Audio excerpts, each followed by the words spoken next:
The top story on ABC News Breakfast: 3 more survivors have been found on a stricken Italian cruise ship in the Mediterranean. The Costa Concordia ran aground off the Italian coast at the weekend with more than 4,000 people on board. An Italian crew member and a South Korean couple are the latest to be rescued. The death toll now stands at 5, with 15 people still missing.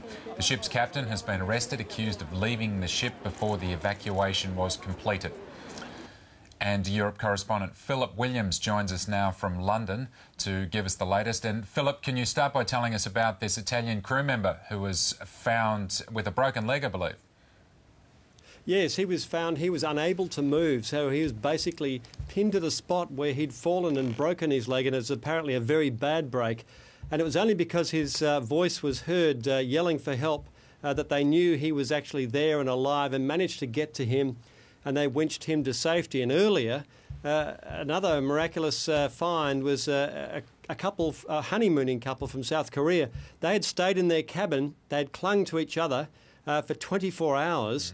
And finally, again, people heard their call for help and managed to get to them and managed to get them out alive and shaken, but apparently pretty much unhurt. So that's the very good news. Of course, the bad news is 2 more bodies were recovered.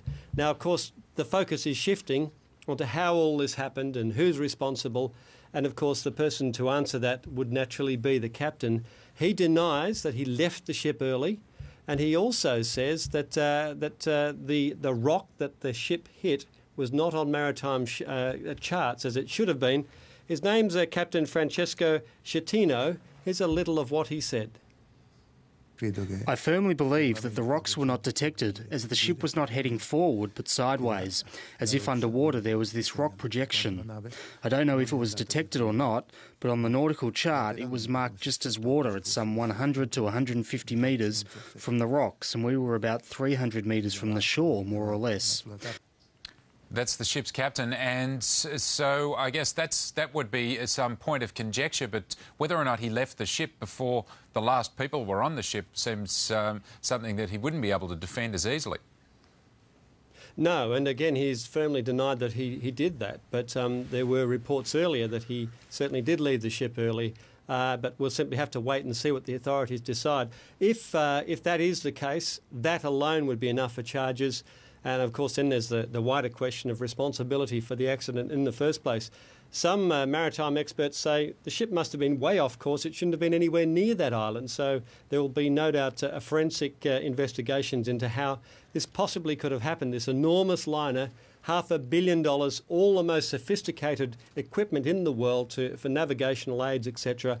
You would think that would almost be impossible, but the impossible has happened. And then now there's a lot of focus on the actual, well, you could say botched rescue itself or evacuation. Some of it was orderly, some of it was not. And here's a description of some of the lifeboats from one of the passengers, Mark Plath. We were all standing there, and as the boat started going a little quicker, turning, I saw one of the cranes. It popped the life raft, and it exploded, went boom, and it just crashed. There were 2 people on it. They got off, I think. And we saw like 5 people jump in the water and start swimming. And I looked, and the other crane next to me, which was 3 feet above water, 1 meter above water, was like 2 meters below water.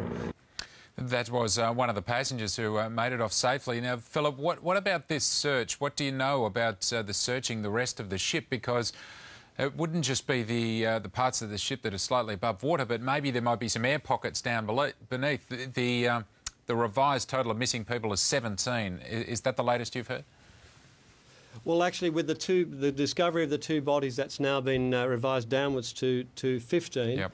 But yes, they are going cabin to cabin, and of course it's dangerous work for the frogmen from the Navy, Italian Navy, that are doing this work. And yes, the hope is that even below the waterline there could possibly be people there trapped in air pockets, and it's perfectly possible that is so. How you would get people out in that situation, I don't know, but they're certainly looking very, very hard at the moment. They're also searching in boats, and Navy frogmen are also diving in the waters around, because they don't know exactly how many people jumped ship into the water and tried to swim for the island. Now, luckily, It was next to the island. It was only 200-300 metres from the island, so people did have somewhere they could go for safety if they were in the water swimming in that very cold water. Had it been further out to sea, there would no doubt have been many more fatalities because hypothermia would have set in very quickly and people simply wouldn't have made it to shore alive. Well, let's hope that they can find some more of those people, those missing 15. Philip, thanks for your update this morning. Absolutely. Thanks very much.